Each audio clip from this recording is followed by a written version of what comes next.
오늘 다시 모셨습니다. 당대 최고의 선거 전략가이며 대선의 바이블 세종시 국회의원 이해찬 전 총리 나오셨습니다. 이해찬입니다. 반갑습니다. 우리 방송에 등장하신 게 팟캐스트를 포함해서 하여튼 일반 방송도 오랜만이셔서 그런지 등장하시고 나서 이후에 좀 화제가 된 것 같아요. 다른 방송에도 막 나가시고 그러시던데 어떻게 좀 반응이 좀 있었습니까? 이런 방송을 잘 안 하다가 파파이스 네. 거기 이제 나갔는데 거기서는 막 굉장히 폭발적으로 그래가지고 원래 한 번 하기로 했었는데 지난번에 두 번째 했고 4월 하순경하고 5월 초에 한 번씩 더 하기로. 반응이 너무 좋아서. 그렇게 많은 사람들이 보고 듣는 줄 몰랐는데 아무래도 해야 되겠더라고요. 네. 요즘 계속해서 2012년부터 기울어진 언론 환경 이런 얘기가 많이 나와서 많은 야당 지지하신 분들이 마음 둘 곳이 없어서 팟캐스트 쪽으로 많이 이동하셨죠. 그런 영향이 좀 있는 것 같고요. 그리고 보는 사람들이 젊은 사람들이 많아가지고 상당히 이게 뭐랄까 폭발성이 있더라고요. 그리고 막 그걸 퍼내려고 그래가지고 유튜브에서만 보는 사람들이 한 70만 명이. 그러니까요. 지난번에 저희 방송에 출연하셨을 때 한참 이제 헌재에서 탄핵 심판이 이루어졌을 때고요. 이제 시간이 지나서 그 이후에 탄핵이 인용되고 박근혜 전 대통령이 이제 구치소로 구속이 되는 그런 일이 벌어졌습니다. 어떻게 생각하십니까? 박근혜 대통령 헌정사상 최초로 탄핵까지 되고 구속까지 된 이 판결. 우리나라 대통령 중에서 구속까지 된 사람은 전두환하고 노태우 그리고 이제 박근혜잖아요. 앞에 두 사람은 박정희가 키운 정치군인들이고 박근혜는 그 딸인데 박정희에 관계된 사람은 다 구속돼요. 그러네요. 대통령만 되면은 아주 사필 규정입니다. 네, 사필 규정. 자, 당내 경선 과정에서는 철저하게 중립을 지키셨습니다. 누구 편 들지 않으셨는데 이번 당내 경선 전반적으로 총평을 한번 어떨까요? 예, 지금 214만 명이 참여를 했고 투표율이 76.6%. 그러니까 지난 12년하고 비교해 보면은 참여 숫자도 2배가 많습니다. 2배가 많고 그때는 투표 참여율이 56%였거든요. 그러니까 투표율도 20%가 많았고 그거 보면은 이제 참여하는 방식도 굉장히 다양해지고 또 참여율도 아주 높은 거 보면은 이번 대통령 선거에서는 정권 교체를 바라는 그런 마음이 그렇게 실려가지고 적극적으로 나서는 것 같아요. 최민희 의원님, SNS에 이해찬 의원 나온다고 공지했죠? 네, 제가 공지했습니다. 네, 특친들이 뭐라고 반응이 오던가요? 제가 올린 지 한 3, 4분 후에 바이블 달라는 거예요. 대선 승리의 바이블. 그리고 지금 언론들이 너무 우리를 흔드는데 문 후보를 흔드는데 그거에 대한 대책도 좀 말씀해 달라. 거기까지 제가 보고 들어왔습니다. 그래서 제가 여쭙는 건데요. 지금 각종 인터넷 게시판에 이런 글이 많아요.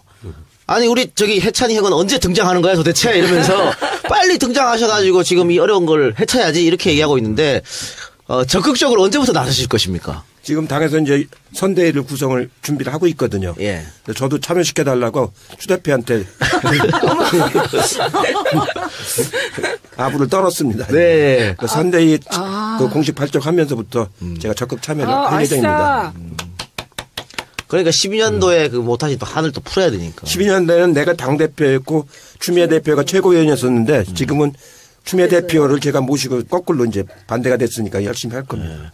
김현 의원은 지금 거리에서 이 의원 항상 보셨는데 어떤 면에서 이분을 이렇게 선거의 바이블이다, 전략가다 이렇게 부를까요? 그러니까 일단 수치가 밝으세요. 그래서 이제 여론조사 기관에서 여론조사를 발표하면 이제 데이터를 쭉 놓고 그것이 현재 수치에서 득표율까지 감안하고 그다음에 이제 총선과 대선의 차이, 그러니까 총선과 대선과 지방선거의 차이 이제 이런 것들을 비교 분석하는 게 금방 나와요. 예를 들면 저희가 수치를 벌써 분석하는 게 2시간 된다 그러면은 이쪽님 같은 경우는 딱 보고 그 자리에서 이 여론조사 결과는 이렇게 봐야 된다라는 게 나오고요. 두 번째는 작은 선거와 큰 선거를 공이 다 치렀기 때문에 그 속에서의 경험이 굉장히 뭐라고 그래야 되나 예측 가능한 경험. 그다음에 우리가 조심해야 될 지점.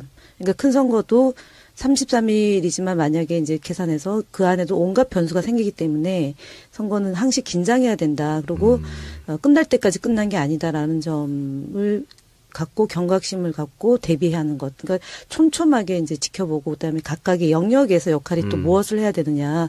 누구는 어떤 역할을 하는 게 적입니다라는 것을 그냥 이제 머릿속에서 늘 이렇게 그림을 그리고 길지 않고 짧게 그 선거를 임하는 태도나 각자의 자세 이런 것에 대해서 지침을 주는 거죠. 매번. 그게 저는 제일 중요한 게 객관적이세요.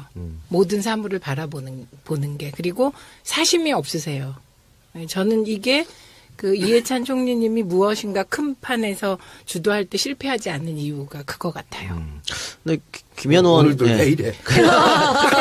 너무 사람들 많이 기대를 해서 더 기대를 증폭시키기 위해서. 네. 근데 김현 의원은 그 이 총리 옆에 지켜보면서 이렇게 자세히 이제 보고 배웠으면서 왜 본인 선거에 지난 총선에서 경선도 통과 못하고 그랬어요? 아, 그건 김기춘이 공작한 걸 어떻게 당하냐?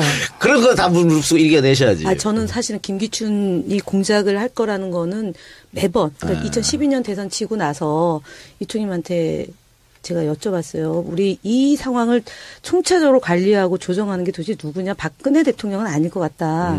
그래서 제가 김기춘 비서실장이 등장하고 나서 김기춘일 것 같다라고 제가 말씀드렸더니 그 머릿속에 충분히 가능하다라고 얘기를 하셨어요. 근데 제가 그 경각심이 조금 부족했던 거죠. 그러니까. 김기춘이 그 정도까지 저를 미워할 줄 모르는 거죠, 제가. 죄송합니다. 늘 항상 머릿속에 있어야죠. 예. 하지만 아직 선거는 많이 있으니까요. 예. 네. 열심히 노력하시고요. 아직 젊으니까요. 네. 네. 네, 그러면 당내 대선의 바이브를 모시고 본격적으로 한번 궁금한 점 여쭤보도록 하겠습니다. 우리가 뭐 개헌 이야기도 많이 했습니다만 역시 그 87년 체제에 대한 어떤 여러 가지 문제점이 막 드러나서 이제 그런 거 아니겠습니까? 그리고 87년도에 이제 어떻게 보면은 정말 오랜만에 국민이 직접 손으로 투표하는 걸 찾아왔으니까 그 이후에 30년이 딱 30년 지났습니다. 이번 선거가 역대 다른 92, 97 이 선거 다른 건 어떤 점이 있을까요? 그러니까 이제 처음에 87년 체제가 만들어져서 이제 구여권이 10년을 했지 않습니까? 노태우, 김영삼. 그러고 나서 이제 그 개혁 진보 진영이 김대중, 노무현 10년을 하시고 그 다음에 이제 또 다시 보수 진영이 예. 보수가 아니고 수구죠. 수구 진영이 이제 10년을 다 못하고 9년 만에 종을 쳤는데 요 체제까지가 60체제입니다. 예. 전두환 때가 50체제고 87년부터 지금까지가 60체제죠. 그럼 내년에 이제 개헌을 하면은 개헌 이후는 70체제가 되는 거죠. 그러니까 올해가 있는 대선이 어떻게 보면 70체제를 준비하는 매우 중요한 대선이라고 볼 수가 있죠. 그러면 방금 이제 뭐 수구가 10년 했다, 또 진보가 10년 했다 이렇게 말씀하셨는데 뭐 민주당 문재인 후보가 대선에서 이긴다면 당연히 정권 교체겠죠. 그러면 국민의당 안철수가 이기면 정권 교체가 아니냐? 이런 인물 교체죠. 왜냐하면 지지자들의 새누리당 표를 얻어서 되겠다 그 얘기 아닙니까 지금. 예. 자기 표로 되는 게 아니고 주로 이제 지지하는 사람들이 맞으면 바른정당하고 자유한국당 사람들 표를 얻어도 되겠다는 거 아닙니까. 그러니까 예. 밭은 옛날 수구 세력 밭이고 사람만 바뀌는 거기 때문에 그건 인물 교체라고 봐야죠. 명쾌하세요. 그러니까 예.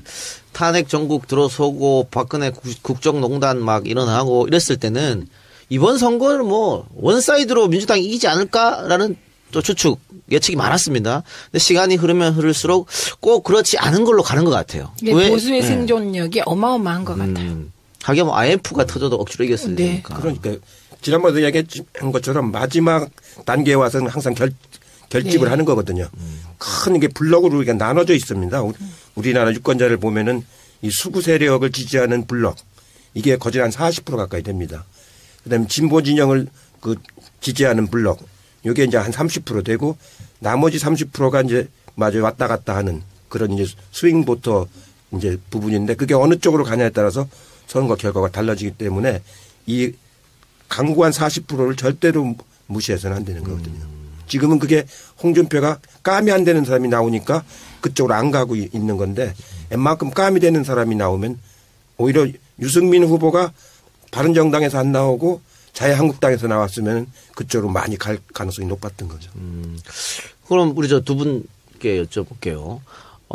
지금 국민의당이라고 이제 다른 당을 차려서 나가신 분들 다 지난 그 국회 때 같이 의정활동 하신 분들이잖아요. 네. 어떻게 보면은 한솥밥 먹던 식구들인데, 네. 그러니까 이념 차이가 그렇게 크지 않다. 이렇게 볼 수 있는 거 아닐까요? 어떻게 생각하십니까? 그렇죠. 예를 들면 이제 외교통일 안보 분야가 어찌 보면은 보수 쪽의 분들하고 진보 개혁적인 분들하고 가장 대척점이 그 분야인데 사실은 안철수 후보가 얼마 전에 이제 개성공단이나 금강산 관광을 재개하는 것에 대해서 반대하는 입장을 피력했잖아요. 그러면은 박지원 대표는 그렇지 않은 입장이거든요. 그래서 제가 볼 때는 국민의당 안에서 그러니까 후보 시절에 이제 안철수 후보가 얘기했던 공약과 당의 공약이 불일치하는 지점이 생길 거다라고 보여지는데 어쨌든 저는 안철수 후보의 그 정책 검증이 이제 이후에 남아 있는 숙제라고 보고 기본적으로 이제 총님이 말씀하셨던 것처럼 이제 그 25에서 30%의 보수 진영의 아직 미결집 그다음에 그 안철수 후보가 컨벤션 효과로 인한 일시적 이제 거품 그리고 저희 이 문재인 후보의 탄탄한 이 38에서 41 그래서 40대 20대 30 이제 이런 구도라고 보면 안철수 후보가 뭐 지금 막 파죽지세라고 얘기하면서 국민의당이 뭐 이렇게 계속 연일 샴페인을 터뜨리는데 제가 볼 때는 그거는 뭐 조정 국면으로 들어가면 이제 15, 16일 날 후보 등록 기간이잖아요. 예. 그리고 홍준표, 유승민 이쪽에서 이제 치고 올라올 수 있기 때문에 저희가 조금 더 단단하게 대비를 해야 되는 거 아닌가 싶어요. 자, 최민희 의원 대답하시기 전에 지금 그 김현 의원이 안철수 컨벤션 효과를 얘기했어요. 그런데 후보 정해진 거 문재인 후보, 안철수 후보 며칠 차이 안 난다고요. 하루 차이죠. 그럼 왜 문재인 후보는 컨벤션 효과를 못 누렸는가라는 질문. 지금 이제 언론 환경을 좀 얘기를 해야 되는데요. 요새 막 양강구도 뭐 이런 조사가 많이 나오지 않습니까? 저는 그 대선 치르면서 이렇게 5명의 후보가 나와 있는데 벌써 양강구도 얘기하는 건 여론조사하는 건 처음 봤어요. 2012년도에 그 안철수 후보하고 문재인 후보가 그 단일화 할 때 단일화 과정에서는 양강구도를 여론조사를 한 번도 해본 적이 없습니다. 맨 마지막에 단일화 끝날 무렵에 그때 한 번 처음으로 그 양강구도 여론조사를 해서 발표한 적이 있거든요. 이번에는 각 당에 지금 경선 결과가 나오지도 않았는데 양강구도를 벌써 한 일주일 전부터 이렇게 보도를 해가지고 하는데 왜 그러냐면 이미 1, 2등 간의 격차가 너무 크기 때문에 그대로 보도가 나가면 선거가 끝나고 오는 거나 마찬가지잖아요. 예. 그래서 인위적으로 만든 효과라고. 모든 언론에서 안철수 띄우기를 해서 안철수 컨벤션 효과를 만들어냈다. 그렇게 만들어낸 이렇게 거죠. 정리하고요. 자, 최민희 네, 의원. 저는 국민의당 안철수 후보가 네. 오늘 네. 그 사드 배치 빨리 해야 되고 그다음에 개성공단에 대해서도 기존 입장을 완전히 뒤집었어요. 그래서 일단 내일 모레쯤 되면 국민의당 내부에 정동영 의원이라든지 천정배 의원이라든지 그동안에 사드 반대를 확실하게 하시고 개성공단은 재개해야 된다고 주장하셨던 분들이 어떻게 하실지가 일단 좀 궁금해요. 그 내부의 균열이 일어날까 안 일어날까? 예, 요거 궁금한 포인트로 보고 있고요. 안철수 후보의 지지율이 일시적으로 높아지는 건 지금 말씀하신 언론도 뭐 한 몫을 했고 그다음에 우리 당의 이제 안희정 후보의 지지율이 일부 또 빠져나가기도 하고 뭐 이런 복합적인 요인이라고 생각을 해요. 근데 안철수 후보는 오늘 이제 사드 문제하고 개성공단 문제에 대해서 보수표를 얻기 위한 행보를 확실하게 하고 있는 새누리당 거잖아요. 지지표들. 예. 그러니까 새누리당 지지표를 가져오려고 하면 이거는 또 안철수를 일부 지지했던 중도 중에 좀 개혁적인 젊은 층 표가 이렇게 떨어져 나가게 돼 있기 때문에 저는 안철수 후보가 뭐 치고 올라왔다. 지금 현상은 뭐 일부 인정하지만 이게 언제까지 갈 것이냐 부분은 지켜봐야 한다고 봅니다. 그래서 같은 당 아까 얘기하셨는데 이현주 이제 의원이 오늘 국민의당으로 이제 들어갔잖아요. 사실은 이현주 의원이 저희 더불어민주당의 초선 의원 중에 그러니까 전략공천으로 이제 초선이 됐고 그다음에 재선될 때는 경쟁을 아예 안 했어요. 단독으로 공천을 받았고 초선 의원 때 원내 대변인을 아마 우리 당 여성 의원 중에 가장 오랫동안 여러 차례 했고 당 대변인도 그다음에 했죠. 그다음에 그 대정부 질문도 거의 가장 많이 한 그리고 지역 공약이나 아니면은 본인이 그 조직본부장도 하고 청년위원장도 하고 그래서 어찌 보면은 그 가장 각광받던 여성 정치인이에요. 그런데 경선 과정에서 실망했다고 하면서 탈당하고 그리고 이제 국민의당으로 가서 안철수 후보를 돕겠다고 했는데 저는 뭐 정책과 노선의 차이라기보다는 앞으로 본인의 정책 진로에 따라서 이제 정치인이 자당을 뽑아준 국민들의 뜻을 달리하는 형태의 정치. 그러니까 국민의당도 그런 배경으로 탄생이 된 정당이잖아요. 그래서 그런 점에서 조금 많이 아쉬워하고 그다음에 정치인들에 대해서 불신한 이유 중에 하나도 뽑아준 정당을 그냥 묻지도 않고 여러 국민의 그렇죠. 뜻을 묻지도 않고 이리 갔다 저리 갔다 하는 것에 대해서 그러니까 정책의 차이라기보다는 뭐 정책의 차이도 있지만 그런 이제 이합집산으로 인해서 나오는 차이, 분열 이런 것들이 더 문제이지 않나 싶습니다. 네. 그러니까 뭐 2번 하라고 뽑아줬는데 갑자기 자유한국당 3번으로 하잖아요. 가니까 네. 그 여기서 좀 제 자랑을 하면 그 지난번에 경기도당위원장 선거 있을 때 이현주 전해철 캠퍼스 다 연락이 왔습니다. 이재희 출연하고 싶다고. 전해철만 출연시켰어. 그래서 삐져서 나갔군요. 자, 그럼 총리님, 추가 탈당이 있을까요? 뭐 그거야 뭐 알 수가 없는데 네. 아마 큰 추가 탈당은 없을 것 같고 한두 명 탈당하고 하는 게 그 대세에 큰 영향이 없을 것이다. 못 미치는 거고요. 네. 현재 흐름은 이 민주당으로 정권 교체를 한다고 하는 것이 일반적인 국민들의 희망이기도 하고 예. 또 그 대체적인 추세이기도 하고 그렇거든요. 왜 그러냐면은 그 국민의당은 40석 아닙니까 지금. 예. 40석 가지고 어떻게 이 큰 정부를 이끌어가겠습니까? 벤처회사는 과학자를 40명 갖고 시작할 수 있는데 대한민국이라는 걸 큰 이 거대한 항공모함을 끌고 가는 거는 40석 갖고는 어림도 없고 말하자면 40석 갖고는 열린우리당 때가 그때 40몇 석 했었어요. 처음에. 아무것도 못 해가지고 제가 정부에 가보니까 완전히 주눅들이 들어가지고 공무원이든 좀 청와대 참모들이든 다 주눅이 들어가 있는 모습을 내가 봤는데 40석 갖고는 말은 뭘 다 할 수 있다고 생각하는데 실제로는 아무것도 못하는 일이거든요. 그러다 보면은 130석, 150석 있는 당에 의존해야 되잖아요. 그러면 예산은 다 그쪽으로 갑니다. 예. 예? 그럴 거 아닙니까? 여기 국회에서 통과를 해야 되니까. 그거는 이 정권 교체가 아니고 바로 그 세력, 적폐 세력한테 정권을 갖다 바치는 격이 되는 거거든요. 이왕 국민의당 이야기 나왔으니까 궁금한 거 또 여러분들이 궁금해 하실 거 한 두 가지 여쭙겠습니다. 일단 언론에서 지금 계속 양강 구도를 만들어가고 있고 1대1 구도를 쓰고 있어요. 그리고 안철수도 그걸 원하는 것 같긴 합니다. 그런데 지금 국민의당의 거의 대부분의 지역구 의원들은 호남 출신이거든요. 둘만 빼놓고 그렇죠. 호남이죠. 그러니까 이 사람들이 이 자유한국당 바른정당하고 과연 손을 잡을 수 있을까? 그럼 호남 지역구민들이 반발하지 않을까? 그걸 무릅쓰고 과연 할 수 있을까? 이게 궁금하고요. 또 두 번째는 그렇게 했을 때 그렇게 어떻게 해갖고 1대1 구도를 만들었을 때 호남 분들이 안철수를 뽑아줄까 하는 점. 그 두 개가 궁금하거든요. 호남 분들은 지금 그렇게 새누리당하고 이렇게 단일화를 한다라든가 이렇게 내통을 해갖고 정권 교체되길 바라는 게 아니거든요. 그 세력을 물리치고 그리고 이제 국민의당하고 그 민주당하고 합쳐서 한다는 건 그분들 아주 쌍수를 들고 이제 환영을 하겠죠. 그렇기 때문에 정당한 방식으로 정권 교체가 돼야 된다고 보기 때문에 만약에 새누리당 표를 얻어서 하려고 하면 호남인들의 자존심이 상해가지고 많이 이탈할 겁니다. 이탈할 거고. 그러면 호남 지역구 의원들이 이게 뭐 합당은 하지 않을 거고 아마 후보 단일할 것 같은데 후보 단일에 찬성할까요? 국민의당 호남 지역구 의원들이? 우리 당하고요? 아니요. 아니.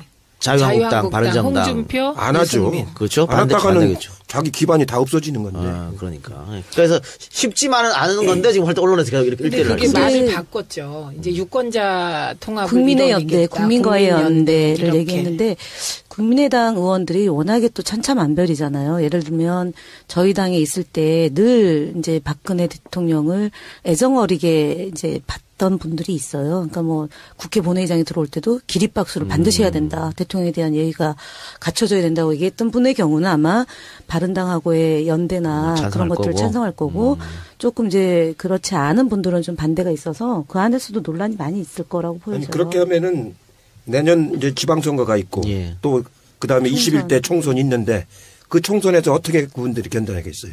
그거는 지금까지 전혀 맞으면은 우리 민주당이 해본 건 DJP 연합이 맞아 가장 어떻게 보면 보수적이지만 우리가 주도한 거 아닙니까? 근데 여기는 저쪽 당이 이제 95석입니까? 지금 자유한국당이? 네. 그리고 그 바른정당이 35석? 35석. 그 당에다가 예산이고 법률이고 다 의존해야 될 거 아닙니까? 그게 무슨 정권 교체? 그거는 아까 말한 인물 교체지.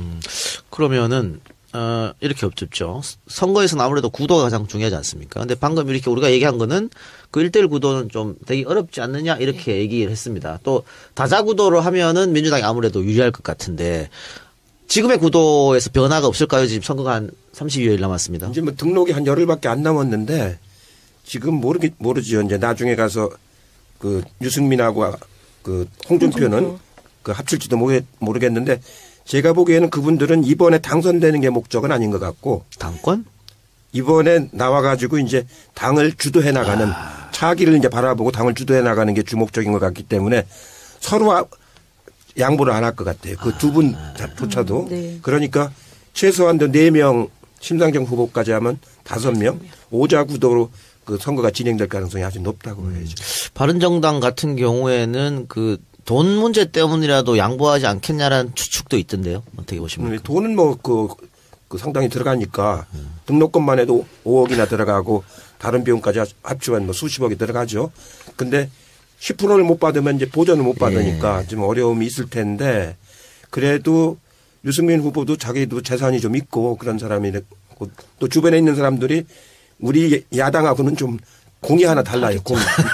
두 개가 다르지 않아요? 우리도 만 원이면 뭐 거기는 최소한도 공이 하나 다른 사람들이기 네. 때문에 그래 돈 문제는 큰 건 아닐 겁니다. 그러니까 4월 9일 날 이제 선거 대선 자금을 각 당에 4월 수수된다면서 18일 날요. 4월 18일 날인데 더불어민주당이 124억이고 자유한국당이 119억 7천만 원, 국민의당이 86억 6천만 원, 바른정당이 63억 4천만 원, 정의당이 27억 6천만 원, 총 420억 원이 근데 지원돼요. 정의당의 이제 얘기를 들어보니 그냥 그 27억 범위 내에서 치르겠다. 그러니까 바른정당도 63억인데 63억 인건비로 나가는 거 빼고 그 규모를 맞춰가지고 최소 준비를 규모는 한다고 되기 그러더라고요. 때문에 네. 실현할 수 있어요. 그다음에 또 후원금을 거둘 수가 있기 때문에 예, 알겠습니다. 그럼 대구 경북 지역에 저기 지방선거 준비하려면 자기 후보들이 있어야 되는 거죠, 뭐. 자, 그러면 광고 듣고 와서 이해찬 전 총리와 민주당으로의 정권 교체를 위한 다양한 이야기 나눠보도록 하겠습니다. 네, 광고 듣고 왔습니다. 자, 우리가 목요일 날, 4월 6일 날 지금 녹음을 하고 있는데요.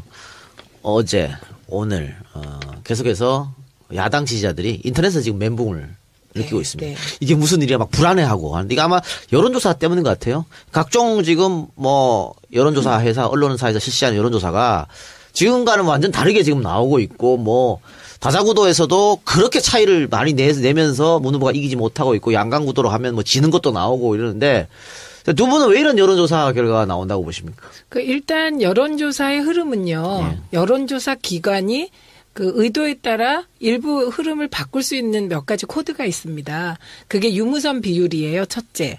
그래서 지금 걱정하시는 여론조사가 나오는 그 여론조사 보면 대개 유선이 40% 가까이 들어 있습니다. 그리고 무선이 60%예요. 근데 이건 흐름을 반영하지 못하거든요. 그래서 요런 여론조사 결과가 있고 그다음에 요런 안철수 상승 분위기를 이끈 내일신문 조사 같은 경우는 아예 무선은 들어가지 않았고요. 유선 40% 대 인터넷 앱 받아서 인터넷 조사를 했어요. 그래서 이 인터넷 앱 조사는 그 내일신문이 이제 의뢰한 디오피니언이라는 데서 이제 일정하게 그 패널들을 갖고 있어요. 그래서 그 패널들을 대상으로 앱을 다시 다운받아서 하도록 유도하는 거기 때문에 그쪽에서도 이거는 여론을 정확하게 반영하지 않을 수 있다. 이런 얘기를 한 거거든요. 예. 그래서 요게 이제 이번 여론조사가 들쭉날쭉한 이유고요. 그리고 지금 말씀하신 것 중에 이제 리얼미터가 있는데 그 리얼미터는 무선 90, 유선 10이에요. 그런데 오자구도를 똑같이 해도 유선 10, 무선 90으로 해도 오자구도 수치가 다른 경우가 있는데요. 그 이유는 설명을 하고 물어보는 거. 그리고 단순히 인물 대 인물을 놓고 물어보는 게 결과가 달라요. 네, 그래서 문항 여론조사는 자체가? 네, 네. 그래서 물론 뭐 이런 모든 여론조사 결과에도 뭐 우리 당 후보가 아주 높은 지지율이 유지되면 좋겠지만 여론조사는 얼마든지 수치가 바뀔 수 있기 때문에 그렇게 불안해하시지 말고 불안해하실 시간에 뭔가 우리 후보를 위해서 메시지 하나라도 더 퍼나르자 이걸 제안드립니다. 예. 사회자께서는 집 전화번호 아세요 지금? 전화 없습니다. 집 전화 없습니다. 그냥 와이프하고 나오고 휴대전화만 있습니다. 그러니까 나도 우리 집 전화번호를 몰라요. 있긴 있으시고요. 있긴 있어요. 근데 한 번도 전화를 써본 적은 없어요. 예, 그만큼 이제 그 우리나라 그 전화 보급률이 무선으로 90% 이상 이제 넘어가 있는 거거든요. 그래서 여론조사 할 적에도 최소한도 80%까지는 무선을 가지고 전화를 여론조사를 하고 나머지 한 20% 이하를 유선으로 해야 되는데 지금도 되게 거꾸로 이제 하는 경우도 있고 아주 하는데 되게 우리가 그 조사를 해보면은 무선을 10% 더 쓰면은 이 우리 쪽으로 진보 진영 쪽으로 여론 지지도가 한 3% 더 올라갑니다. 10%당 그러니까 60% 쓸 때하고 80%는 6% 차이가 나는 거거든요. 그 이제 그런 걸 그 여론조사는 많이 이렇게 해보면은 그걸 알 수가 있는데 그걸 그 언론사들이 이제 역으로 지금 거꾸로 이제 이용하고 있는 거죠. 그 여론조사 무용론이 사실은 많이 펴졌잖아요. 그러니까 지난 총선 때도 다 틀렸고 미국 대선도 다 틀렸고 영국 브렉시트도 다 틀렸고 이렇게 무용론에 불고 있지만 그래도 여론조사에 어떻게 지금 의지할 수밖에 없는 상황에서 그런지 지금 야당 지지자신 분들이 많이 지금 속도 상황 갖고 불안해한 것 같아요. 그래서 그 총리님께서 어떻게 불안할 필요 없다라든가 좀. 여론조사를 싸구려 여론조사하니까 그렇게 되는 거예요. 지금 어떠냐면은. 저렴한 여론조사. 예, 저렴한 여론조사. 어떠냐면은 여론조사 회사가 여론조사 하는데 비용이 들어가지 않습니까? 그 신문사에다가 보도를 하잖아요. 그러니까 자기 돈으로 조사하고 신문사에다가 자료 제공 형식으로 하는 경우도 많이 있어요. 또 의뢰한 신문사가 돈을 주는 게 아니고 자기 회사 광고하려고. 예, 그래서 이제 저렴한 여론조사를 하는데 실제로 그 여론조사를 정확하게 하려면은 약 1,500명 정도의 샘플조사가 아니고 대면조사. 필드에 나가도 대면조사를 하고서 그 다음에 전화 면접 조사를 추세를 판단하기 위해서 하면은 실제로 95% 맞추는 게 사실입니다. 근데 그 처음에 하는 그 대면조사, 현장조사를 안 하죠, 요즘 애들. 예. 그거 하려면 돈이 한 5천만 원 들어가거든요. 그걸 안 하니까 엉터리 조사들이 나오는 거거든요. 제가 여론조사, 제가 전문가인데 사약과에서는 여론조사를 전문적으로 배우지 않습니까? 네. 반드시 그 현장에 나가서 대면조사를 한 것을 기초로 해서 나머지를 해야 되는 거예요. 그 어저께 RN서치 여론조사가 나왔는데요. 그 문재인 후보가 48.6%, 안철수 후보가 28.6%, 홍준표 후보가 10.2%, 심상정 후보가 4.2%, 유승민 후보가 2.2%. 근데 이게 이제 다섯 후보의 총합이 93.8%고 6.2%가 이제 응대를 안 한 거로 나오는데 이 여론조사 결과치는 사실은 최근에 흐름과 거의 비슷한데 네. 이 여론조사를 인용하는 언론은 거의 없었어요. 그러니까 종편 보도를 보면 대부분 이제 내일신문과하고 중앙일보하고 YT 앵커 했는데 이 여론조사치가 어찌 보면은 가장 그러니까 소위 우리 지금 이번 대선을 보는 그러니까 유권자들이 진보 개혁적인 유권자가 한 60% 되고 사상 초유의 그러니까 나는 진보다 나는 개혁이다라고 얘기하는 분들이 60%가량 되고 그러니까 보수적이다라고 얘기하는 분들이 30 정도 되고 이제 뭐 부동층이 이제 10% 되는 건데 그거랑 근사하게 나오는 네. 거죠. 그다음에 특히 안철수 후보가 현재는 뭐 보수당이나 자유당에서 일정 정도 지지를 받고 있지만 국민의당을 그러니까 호남을 기반으로 한 국민의당이 여당이라고 보지는 집권 여당이라고 보지는 않고 있기 때문에 28.6%가 기본적으로 안철수 15고 그다음에 저희 당에서 이제 일부 빠져나간 여론과 그 자유당과 바른당에서 조금 포함된 여론치를 보면은 거의 이게 이제 비슷한. 거기에 무선 90%입니까? 여기가 잠깐 무선이 많겠죠. 네, 여기는 그렇게 그 RN서치가 그 보통 그 평균치로 하는 걸로 이렇게 알려져 있어요. 네. 지금 민주당 지지율이 그 40에서 50 뭐 이렇게 나오고 있는 상황이잖아요. 그리고 문재인 대표가 후보로 됐기 때문에 지금에 나오는 여론조사보다는 조금 더 올라야 되지 않느냐. 이재명, 안희정까지 받으면. 그런데 그것을 다 올고지 흡수를 못해서 지금 이렇게 힘든 거 아니야. 이런 분석도 있거든요. 이제 그걸 받는 데까지는 시간이 좀 걸립니다. 시간이 좀. 예. 어떤 이벤트가 끝나면은 그게 바로 그 다음 날에 반영되는 게 아니고 한 3, 4일 좀 지나서 이제 그게 반영이 되기 시작하거든요. 그러니까 이번 주말쯤 하는 조사에서 이제 그 결과가 어떻게 나오느냐 그게 이제 중요한 겁니다. 그러니까 그분들을 이재명, 안희정 뭐 이렇게 지지했던 분들이 결국은 다시 민주당 후보를 지지할 거라고 보십니까? 대개 90% 정도는 지지합니다. 이렇게 해보면은 대개 이제 막 반발하면은 승복하지 못하겠다 그러면은 한 70, 80% 떨어지는데 그 후보자들이 흔쾌히 승복을 하고 함께하고 하면은 대개 90% 정도 이게 모아지거든요. 그래서 이탈표는 그렇게 많지는 않습니다. 그리고 저는 뭐 일단 문재인 후보가 좀 스킨십을 발휘해야 될 것 같은데. 8일 날 만나는 그렇죠. 호프 만남. 호프 타임을 주말에 하는 걸로. 네, 그런 거 좋은 거잖아요. 그렇죠? 네. 네, 그런 그럼 걸로 우리 한켠에 우리도 가서 호프 마셔야 되나요? 그렇죠. 비공개 호프 타임이라는데 가세요. 가서서. 저희도 조용히 가서. 네. 그런 스킨십 우리도 하는 걸 안희정 좀. 후보 좋아하잖아요. 네. 저는 안희정 후보 팬이죠. 솔직히 말씀드리면. 정홍준 후보하고 노무현 후보가 단일화가 됐잖아요. 그래가지고 12년대 여의도 그 포장마차에서 소주. 이게 러브샷을 했지 않습니까? 네. 그 화면이 이렇게 그때 나가지고 그 사람들한테 굉장히 많은 그렇죠. 감동을 주고 그랬는데 이번에도 그런 화면이 좋게 나가는 게 매우 중요해. 비공개로 할 필요 없습니다. 같이 어울려서 이렇게 하는 게. 공개해도 괜찮다. 그럼 당연히. 네. 그러니까 뭐 우리 방송을 듣고 계시던 그 이재명, 안희정 지지자분들을 일주일 안으로 빨리 돌아오세요. 어저께 저건 그 제가 이재명 중요하지 않습니까? 시장께서 나를 버리고 왜 탈당하냐 이런 메시지까지 남겼으니까 뭐. 예, 이재명이 문재인이다 이렇게 또 얘기하셨었죠. 네네네. 자 그리고 조직을 빨리 꾸려서 정비하는 것도 중요하지 않겠습니까? 조직은 이제 당 선대위가 꾸며지면은 되게 당 중심으로 이제 조직은 돌아가고 되는 거기 때문에 이미 우리 당은 내부적으로는 당 정비가 아주 잘 돼 있습니다. 전국적으로. 제가 당 한 지가 한 30년 됐는데 요즘처럼 이게 당이 안정되고 정비가 잘 된 건 처음이거든요. 예. 여의도에다 당사를 샀다라고 하는 건 기적입니다. 기적. 정말로. 그래. 그 지하에 녹음실도 있다면서요? 지하에 방송실 다 해놨습니다. 네. 근데 그런 것 또한 너무 급하게 당이 뭐 방송국도 다 통합하겠다 이러면 안 되는 거죠. 우리는 뭐든지 무리 없이 서서히 단계적으로 확실하게. 그리고 그 당의 국회의원들이 전 도에 다 있지 않습니까 지금? 네, 네. 이렇게 전국도에 다 국회의원들이 있는 것도 처음이에요 지금. 대구 경북에도 국회의원이 있고 울산도 있고 부산도 있고 경남도 있고 강원도도 이제 생겼고 이렇게 전국적으로 우리 당 의원들이 있는 건 이번이 처음입니다. 진짜 전국 근데 정당. 울산은 무소속인데. 울산. 거긴 무소속이구나. 그럼 방금 말씀하신 것처럼 조직은 지금 당에서 잘하고 있다고 하시는데 어쨌든 컨트롤 타워는 있어야 되는 거 아닙니까? 물론이죠. 그게 이제 중앙선대위가 구성이 돼가지고 네.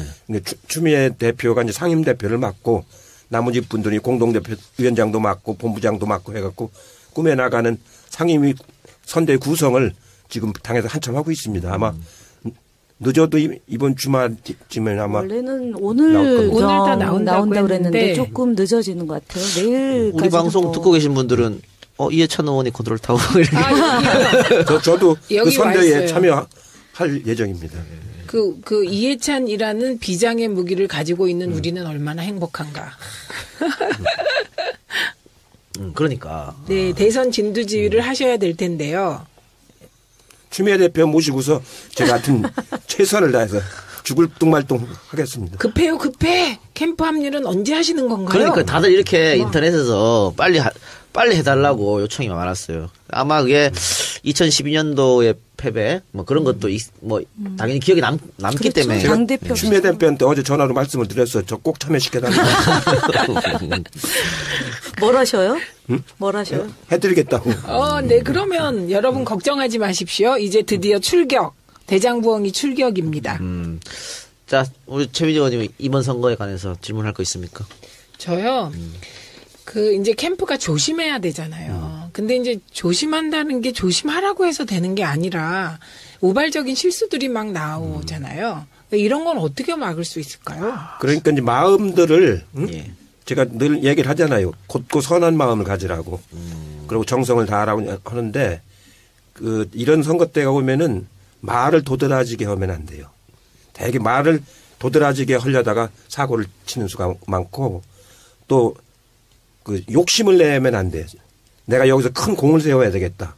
그러다 보면 이제 엉뚱한 행위를 하게 되기 때문에 말 도드라지게 하지 말고 욕심을 갖지 말고 그러고서 이제 자만심을 가지면 안 되죠. 자만심을 가지면 안 되고. 그래서 마음이 굉장히 중요한 거예요. 마음이. 그리고 지금 상대 진영에서 네거티브를 계속 하고 있지 않습니까? 뭐 문 후보 아들 문제 계속 꺼내고 뭐 노무현 대통령 장인 뭐 문제도 장인 사돈 문제죠. 사돈 문제도 막 꺼내고 이렇게 네거티브를 하고 있는데 이런 네거티브 어떻게 그냥 무시하고 가는 게 맞습니까? 아니면 적극 대응하는 게 맞습니까? 아니 사실만 얘기하면 되는 거예요. 사실 네. 대응을 구태할 필요는 없고 그냥 정확하게 사실만 얘기하고 가면 되지. 그 남이 보려는 판에 가서 놀면 안 되는 거거든요. 그러니까, 예. 내가 주도하는 판을 가지고 가야 되는 거지. 대통령 선거에서 제일 중요한 건 주도권이거든요. 네. 내가 주도해서 나가는 쪽으로 끌고 가면서 남이 거기에 따라오도록 해야지. 남의 주도권 쪽으로 넘어가서는 안 되는 거죠. 그럴 필요 없다. 그리고 요즘에 뭐 다들 선거 전문가가 돼서 우리 일반 유권자들도 프레임이란 말을 엄청 많이 씁니다. 프레임 전쟁이라는 그런 책도 있었고 한데 이번 선거에서 어떻게 프레임 구도 뭐 어떤 게 있을까요? 지금 그러니까 정권 교체 아닙니까? 예. 가장 국민들이 염원하는 건 정권 교체이기 때문에 정권을 교체해서 무엇을 할 것인가? 응? 정권 교체만 한다고 되는 게 아니고 정권을 교체해서 무엇을 할 것인가 하는데 그게 이제 말하자면 언론 개혁, 재벌 개혁, 예. 정치 개혁, 정경유착 이런 것들 아닙니까? 그 내용을 이제 충실히 국민들에게 제시해 줘야 되는 거죠. 김현 의원도 궁금한 거. 선거 승리의 비책. 이번 선거의 주안점을 둬야 될 지점. 그러니까 당이 어디에 방점을 찍고 후보든 당이 역할을 해야 될지에 대해서. 근데 다른 선거와는 달리 너무 짧지 않습니까? 그렇기 몇 개월씩 하는데 지금 딱 한 달이니까. 그러니까 그 메시지가 좀 단명해야 되고 간명하게 메시지를 보내줘야 되고 아까 말한 적폐헌 이후에 개혁 그 전망을 분명히 보여줘야 되는 거거든요. 특히 이제 우리 국민들이 제일 시달리고 있는 게 청년 실업 문제, 그 다음에 노인 복지 문제, 어린이 보육 문제, 교육 보육 문제 이것들 아닙니까? 이게 제일 심각한 거기 때문에 그런 쪽에 정책과 예산과 법률을 어떻게 하겠다라는 걸 분명하게 보여주는 이번 방송 토론에서 우리 당내 경선 텔레비 토론에서 그런 정책적인 것들이 저는 좀 부족했다고 봐요. 그런 것들이 그러니까 국민들에게 아직 메시지가 전달이 안 됐어. 문재인 후보가 뭘 하겠다라는 게 정권 교체 적폐청산까지만 얘기가 됐지 그 이후의 정책 비전이 전달이 안 돼 있거든요. 그러니까 그런 부분들을 지금부터 명확하게 제시를 해 주는 게 중요한 거죠. 김대중 대통령의 승리, 노무현 대통령의 승리 요인이 여러 가지 있겠지만 그 중에 하나가 뭐 노무현의 눈물이라든가 DJ와 함께 춤을 이런 작업들이 성공했다 이런 평가가 많거든요. 그런 것도 굉장히 감성적인 거예요. 측면이 있죠. 그런 건 보완적인 것이지 그게 주가 되는 건 아니고 주가 되는 건 역시 대중경제. 대중경제가 이제 먹히는 거 아닙니까? 그다음에 노무현 대통령 때는 새로운 새정치 이게 먹혔던 거거든요. 그거 가령 행정수도 이전 이게 이제 주도를 했지 않습니까? 그때 이회창 후보는 행정수도만 반박만 했지 자기 걸 제시한 게 없잖아요. 그렇기 때문에 주도하는 정책 제시 이게 굉장히 중요한 거예요. 그러니까 지금 제이노믹스가 좀 더 알려졌으면 좋겠어요. 그리고 알겠습니다. 저는 그 지지자와 당원분들께 너무 걱정 말아요. 그때 그 말씀을 드리고 싶습니다. 그런데 이렇게 이제 언론 환경이 우호적이지도 않고 그리고 이제 여론조사도 뭐 다양한 여론조사가 또 지금 대선판을 흔들려는 시도입니다. 이게 지금. 그런데 여러분 스스로에게도 놀라고 계실 텐데요. 지금 각종 커뮤니티에서 지켜보던 국민과 지지자들이 이거 뭐냐 지금 어디서 누가 어떤 일을 벌이고 있는 거야 이러면서 되게 능동화되셨습니다. 예. 그래서 정말 다양한 안철수 후보 검증 자료들이 지금 막 제보가 들어오고 있습니다. 그러니까 결국은 국민의 힘으로 이길 겁니다. 1등 후보를 견제하지 않고 흔들지 않으면은 선거는 다 끝난 거나 마찬가지 아닙니까? 그렇기 때문에 끊임없이 1등 후보는 흔들 수밖에 없는 것이고 그걸 이겨낼 수 있는 그런 말하자면 강인함 집요함 이런 게 있어야 결국은 대통령이 되는 것이지 적당히 넘어가서 대통령 되는 것은 없어요. 네. 그러니까 대통령이라고 하는 건 끝나고 나서 생각해 보면은 본인의 아주 엄청난 그 노력과 하늘의 뜻이 닿아서 되는 거지 그 하나만 갖고 되는 법은 없거든요. 그러니까 진인다 대천명이라고 최대한 모든 정성을 다 들여서 이제 해야 됩니다. 제가 삼시를 얘기하지 않습니까? 전당대회 네. 추미애 대표가 그 인용해서 쓰시던데 정말 진실한 마음으로 성실한 자세로 절실한 그 심정으로 이번 대통령 선거를 꼭 이기겠다. 그런 마음으로 해야 결국은 이기는 거기 때문에 그런 흔들기에 너무 그렇게 막 그 주눅지 말고 꿋꿋하게 가야 됩니다.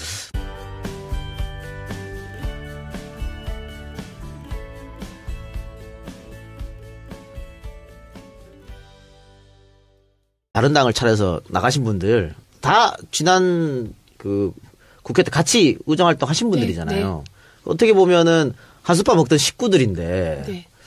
그러니까 이념 차이가 그렇게 크지 않다 이렇게 볼 수 있는 거 아닐까요? 어떻게 생각하십니까? 그렇죠. 예를 들면 이제 외교통일 안보 분야가 어찌 보면은 보수 쪽의 분들하고 진보 개혁적인 분들하고 가장 대척점이 그 분야인데 사실은 안철수 후보가 얼마 전에 이제 개성공단이나 금강산 관광을 재개하는 것에 대해서 반대하는 입장을 피력했잖아요.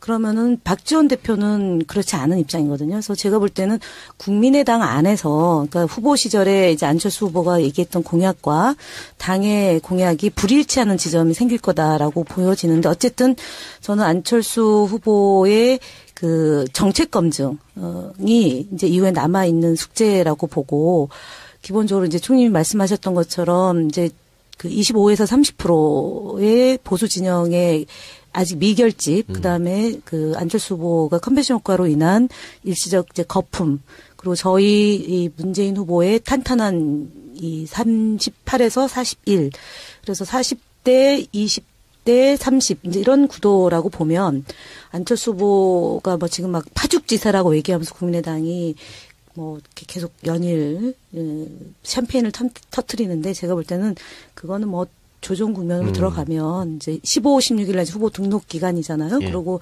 홍준표, 유승민 이쪽에서 이제 치고 올라올 수 있기 때문에 저희가 조금 더 단단하게 대비를 해야 되는 거 아닌가 싶어요. 최민희 의원 대답하시기 전에 지금 그 김현 의원이 안철수 컨벤션 효과를 얘기했어요. 그런데 후보 정해진 거 문재인 후보, 안철수 후보 며칠 차이 안 난다고요. 하루 차이죠. 그럼 왜 문재인 후보는 컨벤션 효과를 못 누렸는가라는 질문. 지금 이제 언론 환경을 좀 얘기를 해야 되는데요. 요새 막 양강구도 뭐 이런 조사가 많이 나오지 않습니까? 저는 그 대선 치르면서 이렇게 5명의 후보가 나와 있는데 벌써 양강구도 얘기하는 건 여론조사하는 건 처음 봤어요. 2012년도에 그 안철수 후보하고 문재인 후보가 그 단일화 할 때 단일화 과정에서는 양강구도를 여론조사를 한 번도 해본 적이 없습니다. 맨 마지막에 갖고 경각심을 갖고 대비하는 것. 그러니까 촘촘하게 이제 지켜보고 그다음에 각각의 영역에서 역할이 또 무엇을 해야 되느냐. 누구는 어떤 역할을 하는 게 적입니다라는 것을 그냥 이제 머릿속에서 늘 이렇게 그림을 그리고 길지 않고 짧게 그 선거를 임하는 태도나 각자의 자세 이런 것에 대해서 지침을 주는 거죠. 매번. 그게 저는 제일 중요한 게 객관적이세요. 모든 사물을 보는 게. 그리고 사심이 없으세요. 저는 이게 그 이해찬 총리님이 무엇인가 큰 판에서 주도할 때 실패하지 않는 이유가 그거 같아요. 근데 김현 의원 오늘도 왜 이래? 너무 사람들 빨리 기대를 해서 더 기대를 증폭시키기 위해서. 네. 근데 김현 의원은 그 이총을 옆에 지켜보면서 이렇게 자세히 이제 보고 배웠으면서 왜 본인 선거 지난 총선에서 경선도 통과 못하고 그랬어요? 아 그건 김기춘이 공작한 걸 어떻게 당하냐? 그런 거 다 무릅쓰고 이겨내셔야지. 저는 사실은 김기춘이 공작을 할 거라는 거는 매번 그러니까 2012년 대선 치고 나서 이총님한테 제가 여쭤봤어요. 우리 이 상황을 총체적으로 관리하고 조정하는 게 도대체 누구냐? 박근혜 대통령은 아닐 것 같다.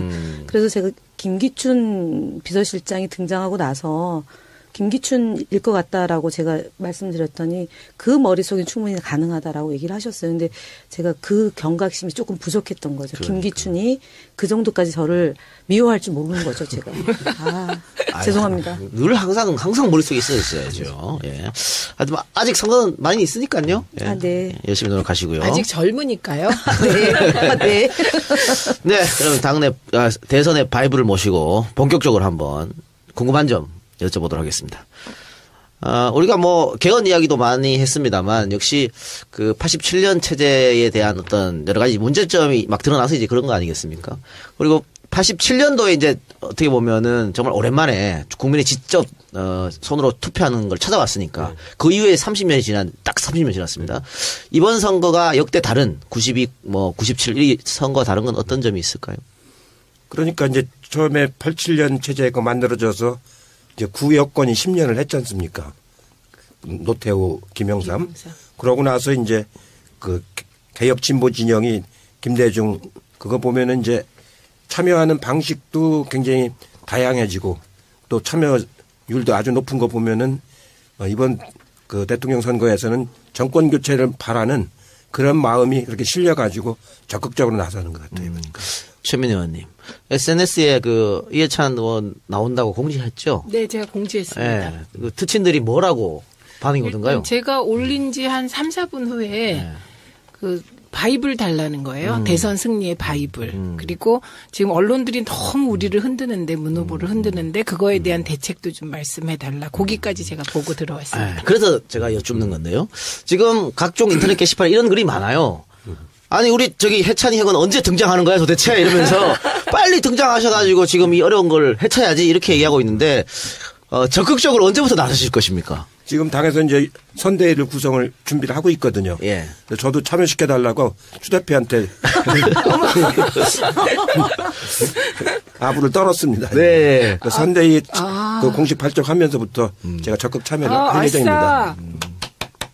그러니까 12년도에 그 못하신 또 한을 또 풀어야 되니까. 12년도에는 내가 당대표였고 추미애 대표가 최고위원이었었는데 지금은 추미애 대표를 제가 모시고 거꾸로 이제 반대가 됐으니까 열심히 할 겁니다.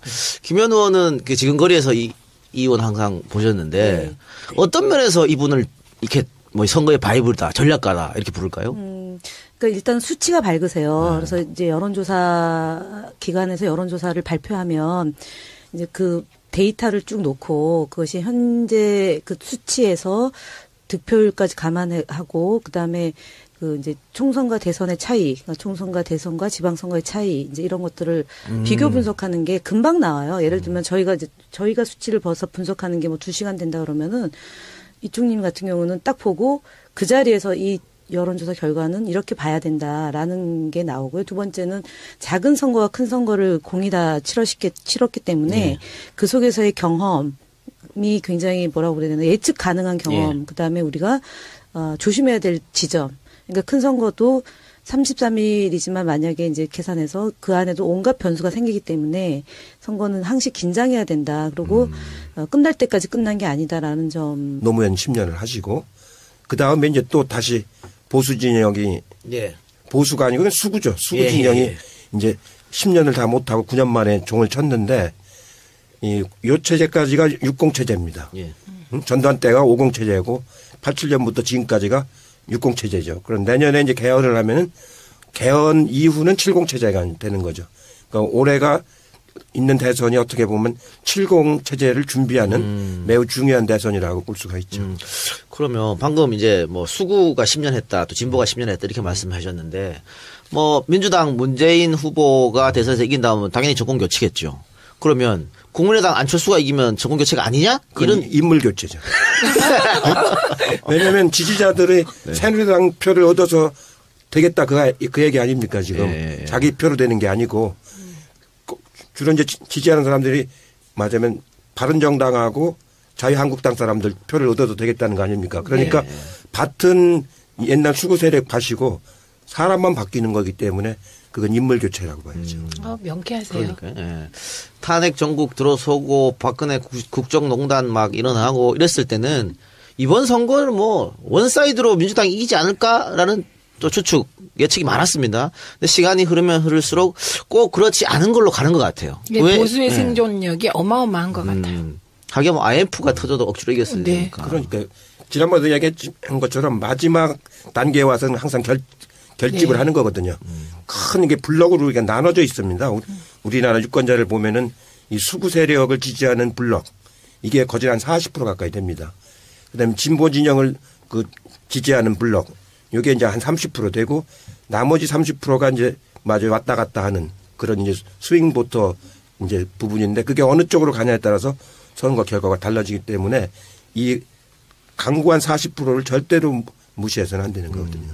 지금은 그게 홍준표가 감이 안 되는 사람이 나오니까 그쪽으로 안 가고 있는 건데 웬만큼 감이 되는 사람이 나오면 오히려 유승민 후보가 바른정당에서 안 나오고 자유한국당에서 나왔으면 그쪽으로 많이 갈 가능성이 높았던 거죠. 그럼 우리 저 두 분께 여쭤볼게요. 지금 국민의당이라고 이제 오늘 다시 모셨습니다. 당대 최고의 선거 전략가이며 대선의 바이블 세종시 국회의원 이해찬 전 총리 나오셨습니다. 네, 이해찬입니다. 반갑습니다. 우리 방송에 등장하신 게 팟캐스트를 포함해서 하여튼 일반 방송도 오랜만이셔서 그런지 등장하시고 나서 이후에 좀 화제가 된 것 같아요. 다른 방송에도 막 나가시고 그러시던데 어떻게 좀 반응이 좀 있었습니까? 이런 방송을 잘 안 하다가 예.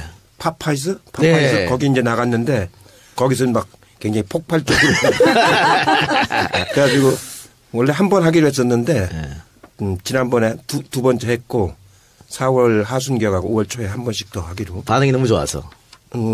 그렇게 많은 사람들이 보고 듣는 줄 몰랐는데 예. 아무래도 해야 되겠더라고요. 예. 네.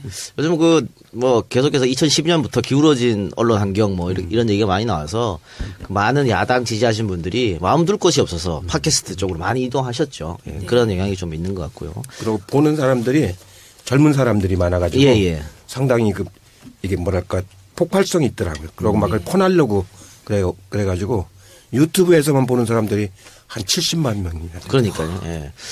지난번에 저희 방송에 출연하셨을 때 한참 이제 헌재에서 탄핵 심판이 이루어졌을 때고요.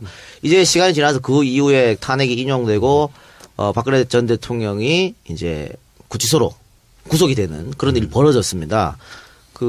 어떻게 생각하십니까? 박근혜 대통령 헌정사상 최초로 탄핵까지 되고 구속까지 된 이 판결. 우리나라 대통령 중에서 구속까지 된 사람은 전두환하고 노태우 그리고 이제 박근혜잖아요. 앞에 두 사람은 박정희가 키운 정치군인들이고 박근혜는 그 딸인데 박정희에 관계된 사람은 다 구속돼요. 그러네요. 대통령만 되면은 아주 사필 규정입니다. 네, 사필 규정. 자, 당내 경선 과정에서는 철저하게 중립을 지키셨습니다. 누구 편 들지 않으셨는데 이번 당내 경선 전반적으로 총평을 한번 어떨까요? 예, 지금 214만 명이 참여를 했고 투표율이 76.6%. 그러니까 지난 12년하고 비교해 보면은 참여 숫자도 2배가 많습니다. 2배가 많고 그때는 투표 참여율이 56%였거든요. 그러니까 투표율도 20%가 많았고